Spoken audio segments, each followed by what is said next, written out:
Dari Jalan AM Sangaji 41 Yogyakarta, 101,3 Star FM Inspiring. Selamat siang Star Lovers. Hari ini berjumpa lagi dalam program Bincang Parlemen, di mana kita akan bahas mengenai pentingnya ekosistem digital dalam proses transformasi digital. Proses ini sendiri sedang dilakukan oleh pemerintah Indonesia ya Star Lovers ya, dan tentu aja ini membutuhkan dukungan penuh dari semua pihak termasuk pemerintah daerah. Jadi perlu diciptakan juga ekosistem digital yang kuat untuk mempercepat digitalisasi di berbagai sektor, terutama di sektor-sektor unggulan. Seperti apa ya proses transformasi digital di DIY, kemudian apakah sudah tercipta ekosistem digital yang mendukung adanya transformasi digital di daerah istimewa Yogyakarta? Kita akan tanyakan ke narasumber kita di siang hari ini, yaitu Dr. R. Stefanus C. Handoko Eskom MM, anggota DPRD DIY. Halo, selamat siang Mas Steve. Selamat siang. Salam sehat buat kita semua. Salam sehat buat kita semua. Ini sudah tidak asing ya dengan Mas Steve. Beberapa kali sudah mampir ke Star FM, tentu aja ya Star Lovers ya. Silahkan yang ingin bergabung dalam obrolan kita di siang hari ini untuk sampaikan pertanyaannya, mungkin juga tanggapannya di 0818621013 line WA kita, atau juga di Instagram kita @starjogjafm. Oke, Mas Steve, ini karena kita membicarakan tentang transformasi digital nih. Nah, ini kan kayaknya lagi udah rame. Iya, lagi rame dan masif banget nih. Bidangnya masif banget gitu ya. Nah, seperti apa sebenarnya melihat transformasi digital yang memang saat ini sedang digencarkan oleh pemerintah Indonesia? Jadi kita kan sudah masuk ke era digital sebenarnya, Mbak. Jadi beberapa tahun terakhir ini memang pemerintah pusat, pemerintah daerah ya berusaha untuk masuk ke dalam transformasi ke digital itu gitu, karena mengikuti perkembangan zaman tentunya. Dan menariknya sekarang kita di pemerintahan Pak Prabowo kita punya kementerian baru. Ya, walaupun itu sebenarnya sama seperti yang sebelumnya ya ganti nama gitu kan. Dan salah satu yang disampaikan dari pemerintah pusat, digitalisasi, ya nama lain dari transformasi digital itu ya memang penting dilakukan. Jadi kunci untuk bisa bertahan dalam era globalisasi, era digital sekarang ya semua lini harus bertransformasi, nggak bisa enggak gitu. Terutama kalau kita bicara di pemerintahan juga harus bertransformasi juga gitu. Oke, nah kalau di daerah istimewa Yogyakarta sendiri bagaimana Mas Tim melihat nih transformasi digital di DIY? Jadi kalau DIY menurut saya mungkin menjadi salah satu pionir ya, pionir daerah selevel provinsi yang berusaha untuk berjuang untuk melakukan proses transformasi digital.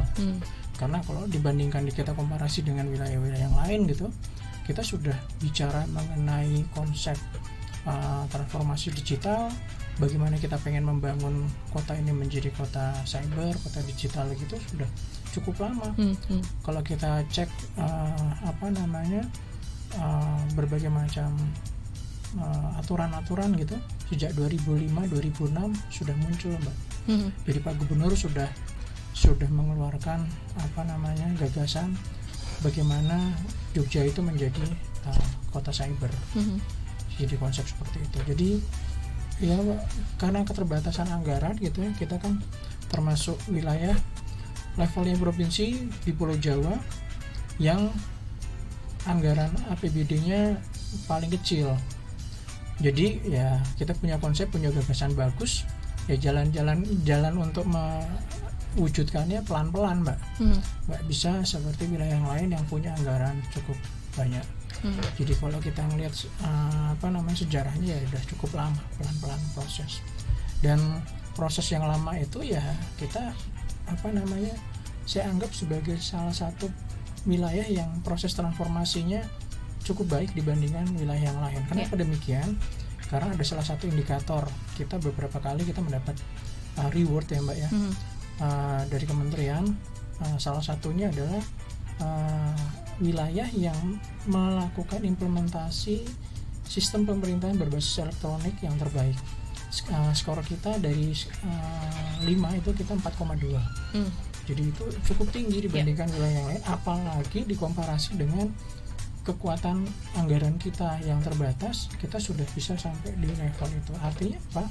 Artinya memang gagasan itu terus berkelanjutan, tidak hanya sekedar gagasan habis itu selesai, tidak dilakukan keberlanjutan. Jadi kita terus Mbak bertahap dan seterusnya. Dan mudah-mudahan, karena saya perhatikan Kementerian Komdigi ini juga sangat senang dengan transformasi digital, sangat senang dengan proses digitalisasi sesuai dengan amanah dari Pak Prabowo dan Mas Gibran tentunya ya. Ya mudah-mudahan gayung bersambut lah gitu lah.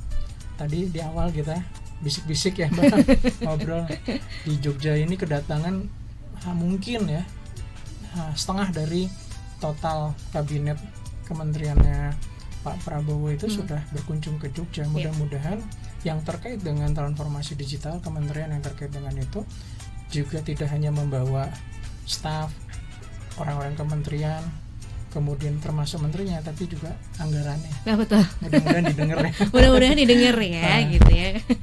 Karena kami sebenarnya juga senang ya. Curhat. Kalau kita ini kan ya semua juga kita dibalik lagi ke ekosistem ya. Jadi ekosistem digital ya bisa bergerak, bisa mewujudkan apa yang diharapkan pemerintah. Ya mau nggak mau ya harus dijawil. Untuk kita bisa menjawil, untuk bisa memberikan keamanan, kemudian kepastian hukum, ya kita butuh juga dari pusat ini. Berharap dari pusat juga ada aturan regulasi yang cukup jelas terkait dengan transformasi digital. Nah, di negara lain tuh ada khusus loh Mbak. Kementerian khusus transformasi digital. Jadi karena mereka ya yakin nih di negara lain yang termasuk dalam negara-negara maju, mereka meyakini bahwa kunci untuk memberikan pelayanan terbaik di era digital sekarang ya mau tidak mau juga harus diatur dengan kelembagaan yang cukup jelas juga. Maka mereka punya Kementerian Transformasi Digital. Nah, harapan saya juga untuk Indonesia berharap ada Komdigi di situ. Kemudian di daerah ada Kominfo ya Mbak ya. Itu bisa bersinergi, bisa bergerak ke sana. Jangan sampai punya pemikiran sendiri-sendiri. Di daerah punya pemikiran sendiri, pusat punya pemikiran sendiri, tidak punya benang merah yang sama dalam proses mewujudkan transformasi digital. Seperti itu Mbak. Nah kalau berbicara tentang transformasi digital di daerah istimewa Yogyakarta juga, kalau nggak salah nih di tahun kemarin ini sempat jadi percontohan ya Mas Steve ya, percontohan Smart Province gitu ya. Yang ini artinya berarti memang Yogyakarta udah dianggap memang oke ya menurut tadi indikator juga. Nah ini satu prestasi juga ya Mas Steve ya, bisa dibilang kayak gitu ya. Jadi untuk level provinsi ya Mbak ya, kita menjadi salah satu percontohan. Jadi bagaimana kita mengimplementasi teknologi informasi dan komunikasi dalam berbagai sektor, khususnya untuk pelayanan publik ya. Jadi konsep yang kita kembangkan yaitu Jogja Smart Province yang sudah ada ya, sejak perkembangannya sudah cukup lama, sejak 2005 atau cikal bakalnya itu dia menjadi percontohan dan kita juga mendapatkan bantuan ya. Nah sekali lagi mudah-mudahan anggarannya juga ikutan gitu. ikutan bertambah. Ikutan diberikan ke DIY. Oke, boleh. Percontohan. Harapannya tadi yang saya bilang tadi yang kita APBN kan cukup besar gitu kan. Kemudian yang masuk ke DIY ya masih kurang dari 1% gitu kan. Ya kita berharap karena kita menjadi salah satu wilayah yang dicontoh gitu, menjadi percontohan, menjadi acuan wilayah-wilayah yang lain bagaimana mengembangkan transformasi digital gitu untuk pemerintahan khususnya, ya kita berharap juga bantuan dari pemerintah pusat. Dan satu lagi Mbak, yang tadi yang saya sampaikan tadi juga ekosistem digital, jangan lupa. Jadi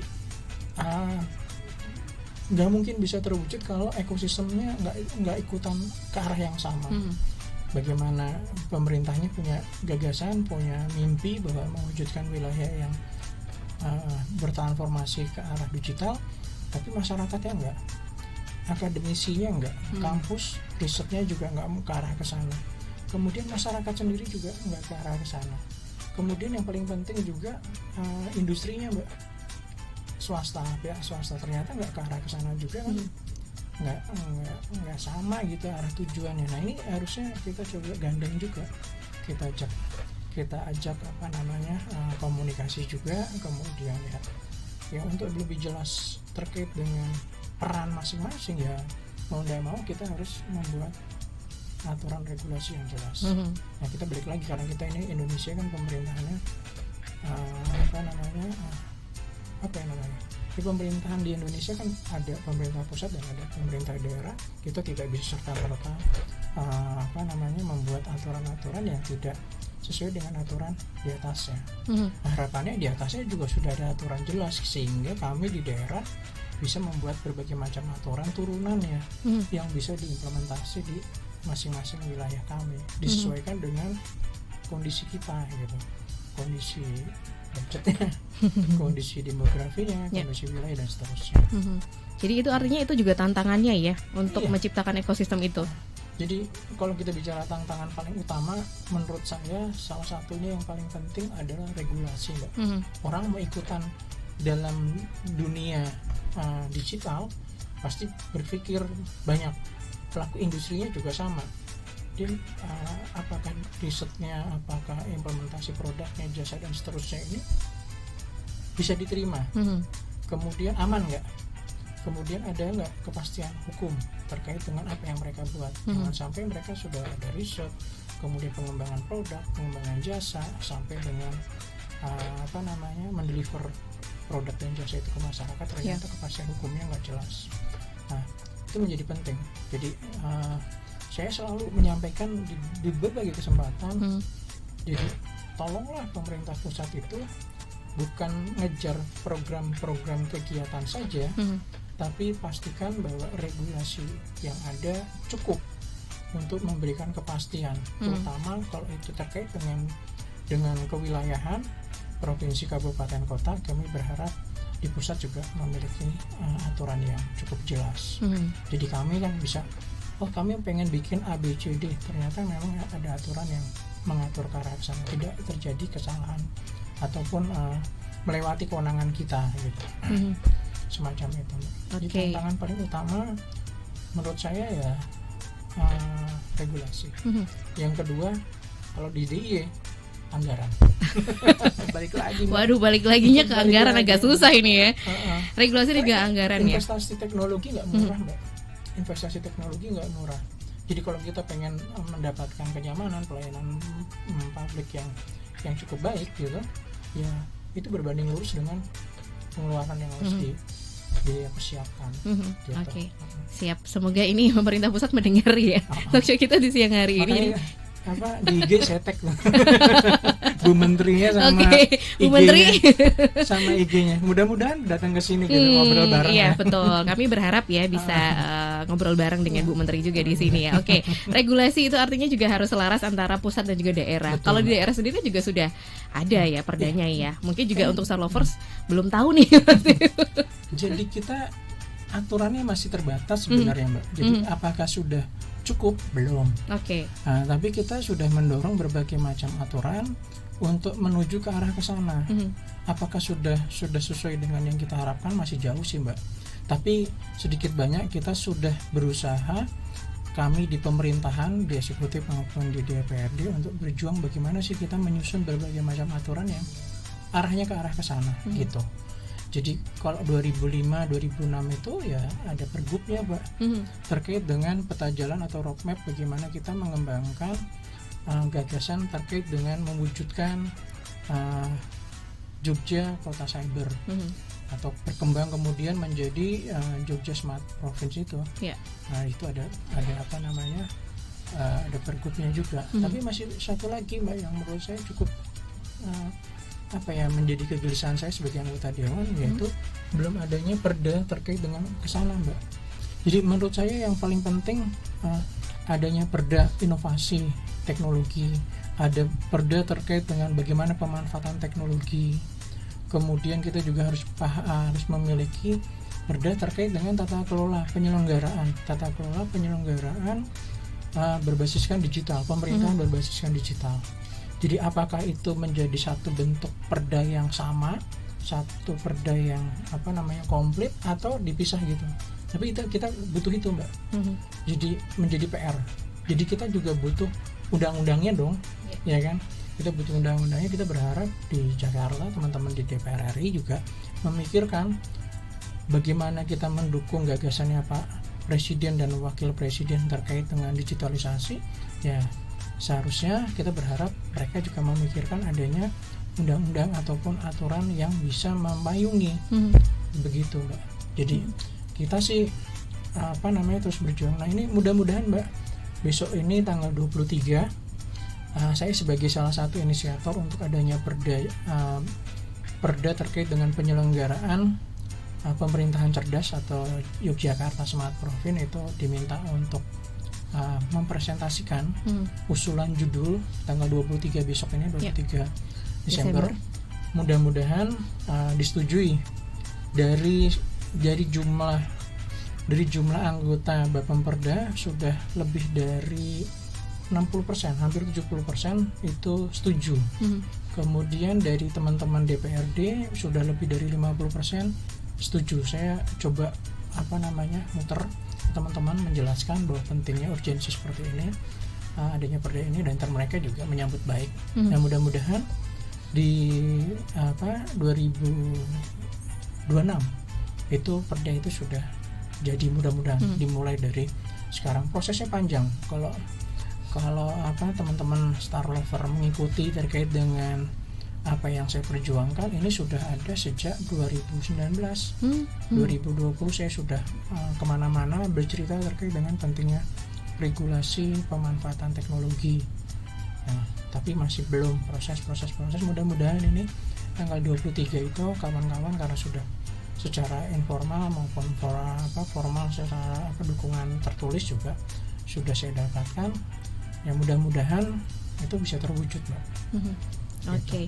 Mungkin dari Star Lovers juga ada yang baru saja tahu ternyata ada ini dalam proses gitu ya, perda itu ya. Seberapa urgensinya? Tadi kan penting banget dan isinya tuh apa saja, terkait dengan apa saja gitu. Jadi yang pertama adalah ruang lingkupnya, Mbak. Penting. Jadi kita membuat aturan ruang lingkupnya itu batasannya mengatur apa saja. Jadi banyak sekali aturan kan sangat spesifik ya, sangat spesifik. Kemudian kalau kita punya perda ini, sebenarnya kita mau masuk ke ruang lingkup apa saja. Nah, di dalam konsep yang saya coba sorongkan kepada teman-teman untuk akhirnya nanti menjadi sebuah usulan judul dan menjadi perda, itu terkait dengan yang pertama, Mbak, yang paling penting juga kalau kita bicara di pemerintahan ya, bagaimana layanan pemerintahan itu bisa berjalan dengan baik. Salah satunya adalah dengan pemanfaatan teknologi. Di Jakarta sudah ada Perpres SPBE kalau nggak salah, Perpres atau PP ya, terkait dengan sistem pemerintahan berbasis elektronik. Jadi itu menjadi salah satu acuan kita juga. Nah, kita berharap di dalam perda itu kita juga mengadopsi apa aja yang menjadi pesan di dalam atau amanat yang ada di dalam situ. Jadi terkait dengan platform yang harus diimplementasi, kemudian terkait dengan standar keamanannya seperti apa dan seterusnya, Mbak. Jadi itu baru satu sisi doang dari bagaimana kita memberikan pelayanan untuk pemerintahan. Jadi membangun sistem, bukan hanya aplikasi, sebenarnya ekosistem aplikasi yang digunakan oleh pemerintah. Jadi kita bisa bicara itu menjadi layanan smart government. Kemudian ada smart ekonomi, ada smart living, ada smart branding dan seterusnya. Ada 8 pilar layanan yang menjadi ruang lingkup di dalam perda ini. Apakah itu penting? Ya penting semua, Mbak. Jadi kayak contohnya ya, kita nggak punya aturan terkait dengan pemanfaatan teknologi yang sekarang dipakai oleh pebisnis. Contohnya terkait dengan P2P, layanan pinjaman, kemudian bisnis model sharing ekonomi gitu kan, seperti itu. Nah, minimal kita punya gagasan terkait dengan ruang lingkup aturan. Jadi kalau misalkan di lapangan itu ada permasalahan, minimal tuh kawan-kawan bisa merefer, oh ada kok perdanya terkait dengan ABC yang tadi saya sampaikan. Oke, jadi ada payung hukumnya ya, yang jelas ya. Gitu. Oke, siap. Mungkin ada tambahan lagi seperti ini Mbak. Jadi kita juga tadi yang saya bilang ekosistem digital. Jadi sekarang banyak sekali operator telekomunikasi juga masuk di DIY kan. Kemudian pemain digital juga masuk di DIY. Nah kita juga selain juga berharap mereka juga berinvestasi di sini juga, tidak hanya mengambil manfaatnya saja, tapi juga berinvestasi di sini. Nah kita berharap dengan perda ini juga menjadi salah satu referensi lah untuk teman-teman teman-teman pengusaha digital itu mencari tanda kutip, oh saya aman kok di sini aturannya cukup jelas gitu. Jadi ada perda yang bisa menjadi salah satu referensi untuk kepastian hukum semacam itu. Siap gitu. Kita jeda dulu ya Mas Steve ya. Ini sudah ada pertanyaan yang masuk dan menarik nih kalau saya tadi baca sekilas gitu, nanti akan kita sampaikan dan Mas Steve nanti akan menjawab juga.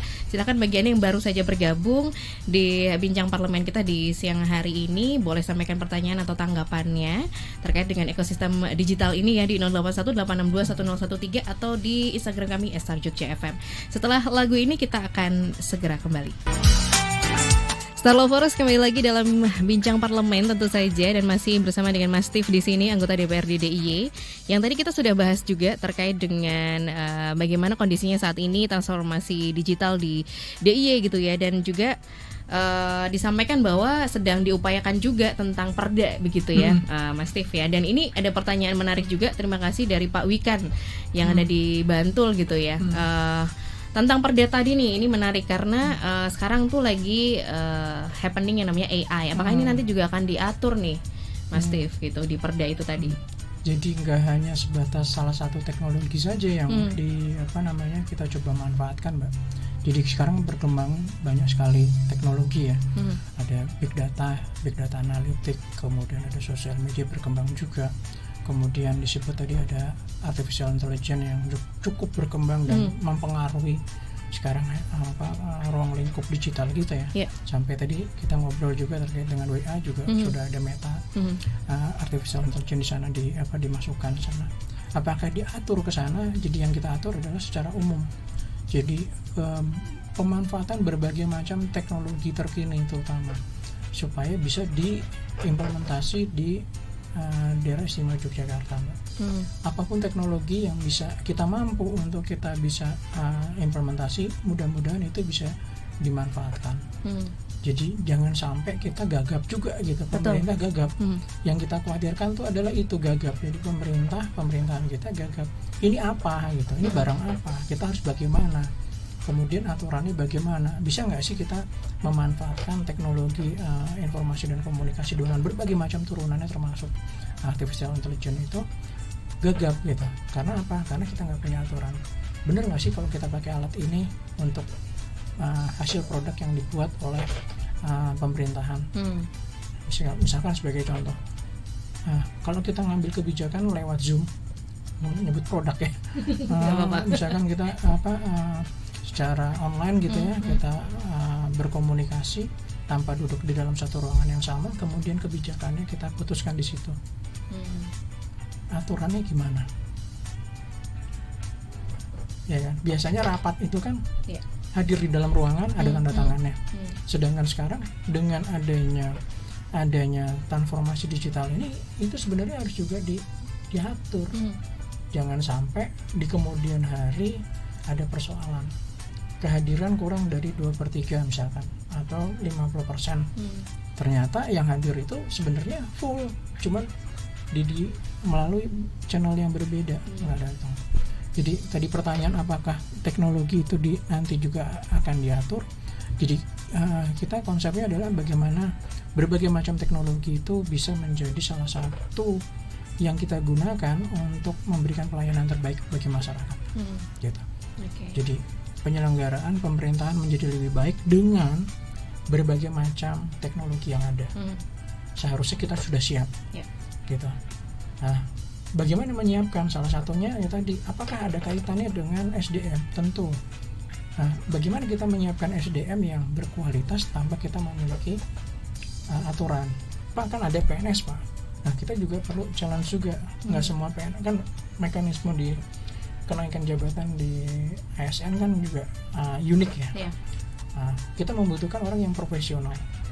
Jadi orang yang memang betul-betul memahami terkait dengan teknologi, memahami tentang bagaimana mengimplementasi, merencanakan implementasi, kemudian mengevaluasi, kemudian bagaimana juga mengamankan. Tadi kita singgung obrolan waktu jeda tadi terkait dengan keamanan data. Nah kita berharap karena ini penting juga, SDM-nya juga harus disiapkan. Bagaimana menyiapkan SDM semacam itu, kita butuh payung hukum yang baru. Dan mudah-mudahan di dalam perda seperti ini, perda yang tadi yang saya sampaikan, Yogyakarta Smart Province ini juga ada payung hukum terkait dengan penyediaan SDM. Tidak hanya SDM-nya tapi organisasinya.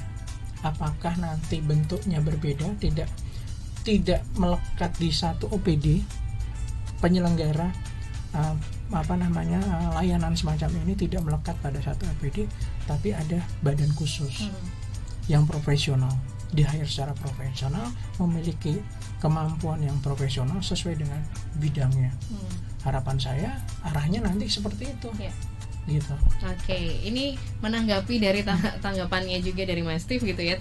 Terima kasih. Ini kalau di DIY kan sering jadi acuan daerah juga terkait tadi juga Smart Province gitu ya, terkait dengan pemanfaatan teknologi termasuk di pemerintahannya. Nah, tapi apakah menurut Mas Steve nih pemerintah DIY ini sudah bagus atau perlu ada peningkatan baik dari ASN-nya dan juga teknologinya? Masih banyak PR Mbak. Masih banyak walaupun PR kita nih. menjadi acuan gitu. Ya, kita masih banyak PR yang perlu kita kembangkan. Dari infrastrukturnya, kemudian dari SDM-nya kita perlu kembangkan. Kemudian dari aplikasi yang kita buat gitu kan, itu juga perlu kita kembangkan. Jadi memang tidak simpel Mbak, sangat kompleks, tapi kita berjuang untuk terus bergerak ke arah yang sama gitu. Bagaimana memperbaiki yang sudah ada.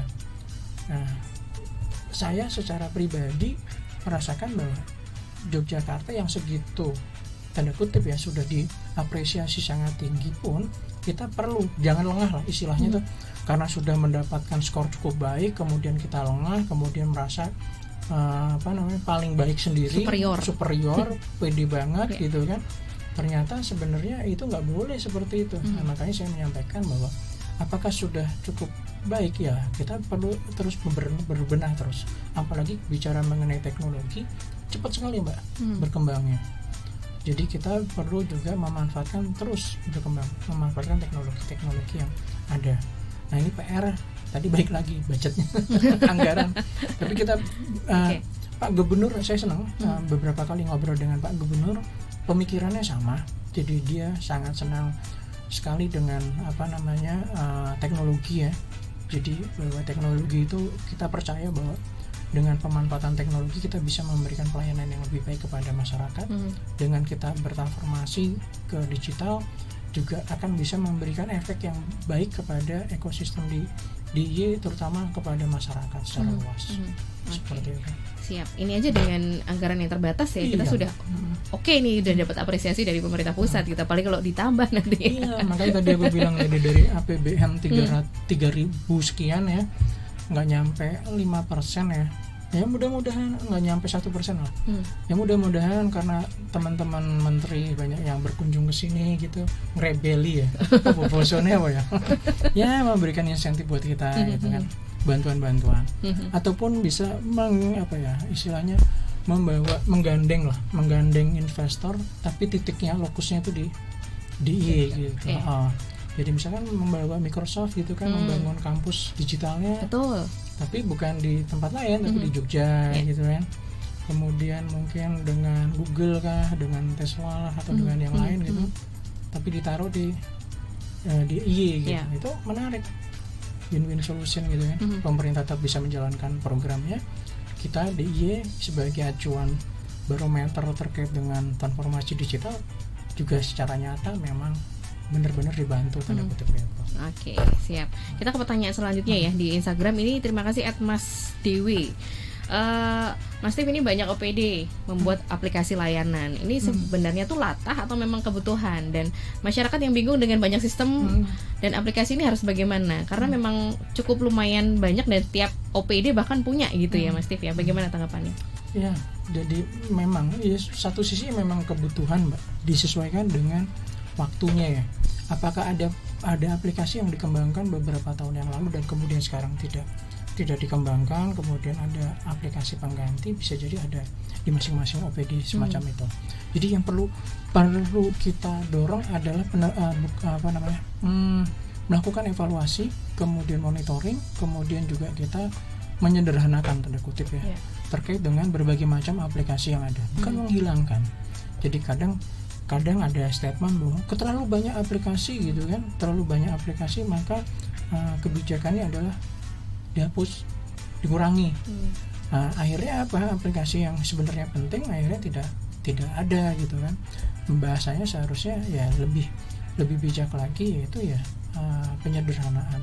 penyederhanaan aplikasi dan standarisasi. Jadi kalau kita bicara pemerintahan ya Mbak ya, pastinya fungsi, kewenangan, kemudian apalagi ya pelayanan, kemungkinan besar banyak sekali parameter yang mirip yang digunakan antara satu wilayah dengan wilayah yang lain. Kita tidak bicara mengenai project ya, tapi kita bicara mengenai bagaimana memberikan pelayanan yang terbaik bagi pelayanan kepada masyarakat. Seharusnya ada standarisasi yang baik gitu antara satu wilayah dengan wilayah yang lain.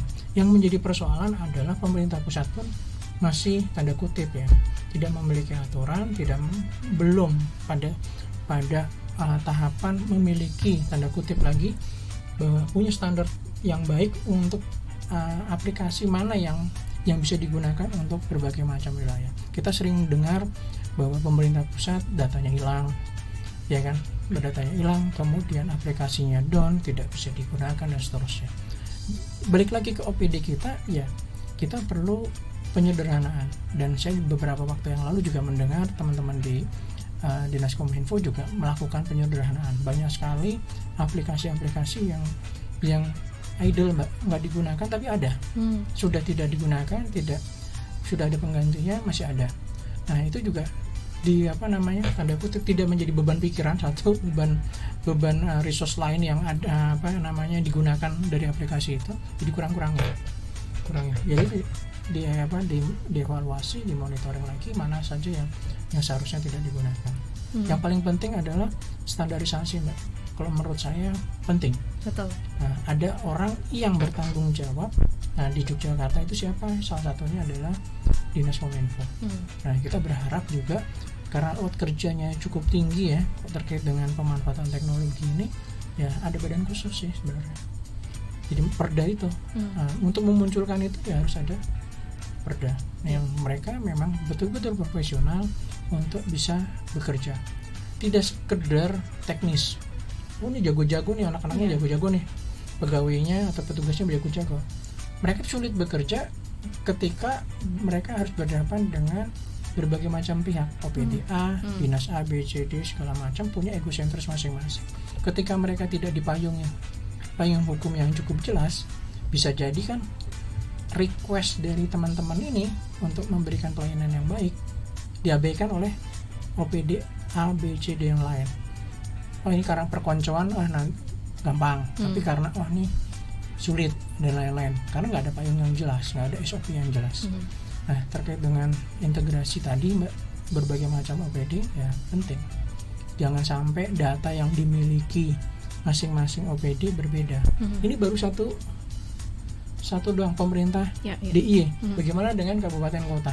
Bagaimana dengan data punya pusat? Nah, jadi kita punya satu data ya, undang-undang satu data. Jadi harapannya, itu menjadi payung hukum juga. Ada turunan-turunan sampai juga ke peraturan di daerah terkait dengan pemanfaatan itu, pemanfaatan teknologi supaya tadi tidak banyak aplikasi-aplikasi yang tidak dibutuhkan tanda kutip berkembang hanya sekedar project base aja. Yang penting anggarannya keluar, anggarannya bisa habis, penyerapannya bagus, anggarannya karena habis dilihat bahwa performanya bagus nih OPD ini karena apa yang direncanakan anggarannya habis gitu. Padahal sebenarnya ya cuma habisin anggaran. Jangan seperti itu. Ya. Itu yang masyarakat juga nggak mau ya, kita nggak ingin kayak gitu ya. Cuman ya ini kebanyakan aplikasi tapi nyatanya butuh atau enggak sebenarnya gitu ya. Oke, yang bertransformasi ini kan banyak sektor ya, Mas Steve ya, dan pasti juga ada beberapa sektor unggulan nih. Sektor apa saja yang menurut Mas Steve penting sekali untuk cepat segera bertransformasi digital? Kalau di DIY ya sesuai dengan potensi ekonominya ya Mbak ya, terkait dengan sektor ekonomi kreatif, industri kreatif, kemudian penyokong untuk pariwisata, kemudian UMKM yang naik kelas ya tanda kutip, kemudian kebudayaan semacam itu yang perlu menjadi perhatian. Jadi kebudayaan bukan saja hanya pementasan, tapi juga bagaimana kita menggelorakan ataupun menyampaikan berbagai macam informasi tentang kebudayaan kepada masyarakat yang nanti relate dengan pariwisata, relate dengan UMKM, relate dengan ekonomi kreatif dan lain-lain. Dan itu bisa digabungkan dengan teknologi tentunya gitu. Jadi harapan kami ya seperti itu. Bagaimana produk-produk digital itu bisa nyampe ke masyarakat secara lebih efektif dan efisien gitu. Oke, gitu. Jadi beberapa sektor memang yang harus segera dipercepat gitu ya. Sektor-sektor yang melibatkan banyak orang tentu saja ya, termasuk kebudayaan, pariwisata, UMKM. Nah itu, oke. Ekonomi kreatif ini juga penting sekali. Siap. Ada Pak Indra juga yang bertanya, ada nggak sih contoh negara atau kota di dunia ini yang jadi smart province mungkin bisa diadopsi ke Yogyakarta nih? Banyak, yang setaunya Mas Steve tuh apa sih yang kira-kira? Banyak negara maju ya memang mereka memiliki konsep terkait dengan transformasi digital. Jadi pemerintahan digital mereka berkembang. Kemudian yang saya punya kenalan teman-teman kuliah dulu, dia kerja di Kedubes Spanyol, Kedubes Republik Indonesia di Spanyol. Dia cerita terkait dengan Kementerian Transformasi Digital di sana, dan dia cerita juga bahwa aturan terkait dengan transformasi digital tidak hanya di ranah nasional saja, tidak hanya di level kalau di kita itu ya provinsi gitu kan, kabupaten kota tapi juga sampai ke ranah yang skupnya lebih kecil, sampai dengan kalau di kita itu ya kita sebut dengan lingkup desa. Jadi menurut saya negara-negara maju yang memang berhasil mengimplementasi itu memang dari sisi regulasinya dulu Mbak. Tuh, kalau Singapura, Jepang, Korea, kemudian negara-negara yang lain juga sudah banyak yang berhasil juga mengimplementasi pemanfaatan teknologi untuk memberikan pelayanan yang terbaik. Bahkan ada teknologi ini yang menarik. Kita apalagi di Indonesia nih, saya berharap misalkan ini kita karena keterbatasan anggaran tentunya ya, seharusnya sektor kesehatan dan pendidikan juga menjadi perhatian. Tapi dengan adanya pemanfaatan teknologi sebenarnya ini bisa menjadi jembatan, Mbak. Beberapa waktu yang lalu saya melihat ada beberapa teknologi yang berhasil diimplementasi di negara lain ya. Itu kayak bedah jarak jauh. Bedah jarak jauh. Dokternya kita kan terbatas. Sampai sekarang kan isunya terkait dengan SDM, dokter yang spesialis, dokter yang memiliki kemampuan itu terbatas. Dengan kita memanfaatkan teknologi, operasi jarak jauh bisa dilakukan. Itu dari satu sisi kesehatan. Kemudian deteksi dini terkait dengan penyakit warga. Sekarang banyak sekali perangkat digital yang bisa dimonitoring dari jarak jauh. Jadi perangkatnya dipakai di wilayah pinggiran kota gitu ya, yang memang aksesnya ke rumah sakit jauh, tapi mereka pengen diagnosa penyakitnya dari jarak jauh. Sekarang perangkat-perangkat seperti itu banyak. Kemudian pendidikan, kita bisa mengcopy cara pengajaran dari sekolahan ataupun dari kampus yang bagus, dicopy ke wilayah yang tanda kutip tenaga pendidiknya terbatas. Gimana caranya? Salah satu contohnya misalkan ada sekolahan bagus di kota Yogyakarta. Nah, kita pasangi berbagai macam peralatan, kemudian prosesnya di mirroring, Mbak. Di sekolahan yang memang tidak memiliki guru dengan kapasitas yang cukup baik ataupun sama setara gitu. Siswa bisa berinteraksi secara langsung dengan gurunya, di mana guru itu ada di sekolahan A. Padahal sekolahan B itu ada di lokasi yang sangat jauh, 200 km dari pusat kota gitu. Misalkan contohnya seperti itu. Tapi si sekolahan itu bisa mendapatkan cara proses pengajaran, ilmu transfer knowledge dan seterusnya sama persis yang didapatkan di kota, Mbak. Bayangkan kalau misalkan selevel Jakarta memiliki fasilitas seperti itu, sekolahan-sekolahan favorit yang punya fasilitas seperti itu, mirroring dengan berbagai macam teknologi, video conference dan lain-lain ya, kemudian ditaruh di Kalimantan, di Sumatera, di Sulawesi, di mana di sana masih memiliki keterbatasan sumber daya pengajar, bisa nggak? Seharusnya bisa dilakukan dengan teknologi. Nah di Jogja khususnya juga sama, kan banyak kita juga masih punya permasalahan terkait dengan sekolah-sekolahan ya Mbak ya, masih ada PR lah gitu ya, ada kesenjangan. Walaupun kita sudah mencoba untuk memberikan mendekati apa yang menjadi ideal lah gitu kan, tapi masih ada kesenjangan. Nah harapan saya salah satunya pemanfaatan teknologi itu di sekolahan-sekolahan yang ada di daerah yang terpelosok gitu ya, jauh gitu ya, dipasangi peralatan, kemudian di kota ataupun di wilayah lain yang memiliki sekolahan favorit tanda kutip ya, gurunya pengajarnya bagus, dia menghasilkan siswa-siswa yang berprestasi, yaitu dilengkapi dengan berbagai macam peralatan sehingga proses pengajaran itu bisa diterima juga di wilayah lain. Nah, menurut saya itu salah satu contoh yang perlu dikembangkan. Saya berharap sekali Menteri Pendidikan, Wakil Menteri yang pakai kacamata itu siapa ya? Stella ya? Yeah. Seharusnya bukan promosi terkait dengan luar negeri sekolah sana, tapi bagaimana memperbaiki yang di kita gitu, pengajaran kampus-kampus juga sama, kerjasama antar kampus, kemudian sekolah supaya standarnya betul-betul sama. Kalau standarnya sama, zonasi ya sekarang jadi ribut nih, bentar lagi nih zonasi. Saya termasuk yang tidak suka dengan zonasi, karena memang standarnya masih jauh berbeda. Permasalahan sama, dengan teknologi bisa sebenarnya bisa ditanggulangi sebenarnya gitu. Jadi wilayah yang sana di satu sekolahan yang kondisinya kurang gitu, dengan adanya pemanfaatan teknologi sebenarnya nggak ada kekhawatiran. Saya mau sekolah di sana benar-benar dekat dengan rumah aja lah gitu, karena zonasi gitu. Tapi memang sudah di sarana prasarananya sudah didukung, tapi kalau sekarang kan enggak. Nah itu menjadi persoalan. Itu tadi kesehatan, pendidikan, pemerintahan, pelayanan publik, lebih banyak lagi yang lain. Banyak sektor nih yang perlu didukung nih menciptakan ekosistem digital ini. Kemudian ada tanggapan berikutnya dari Mas Jati nih. Jadi nih Mas Tif, nanti perlu edukasi ya ke daerah-daerah kalau misalnya nanti perda ini sudah disahkan. Karena kan warga DIY sendiri tidak semuanya yang melek teknologi, betul nih, dan implementasinya nanti akan seperti apa nih, karena mereka juga butuh edukasi ini nih Mas Tif. Jadi memang tidak 100% warga kita memiliki kemampuan literasi digital yang cukup baik. Betul. Tapi ada catatan lagi Mbak, saya termasuk orang yang optimis karena lagi-lagi berdasarkan data dari kementerian bahwa kita salah satu wilayah dengan indeks literasi digitalnya cukup baik.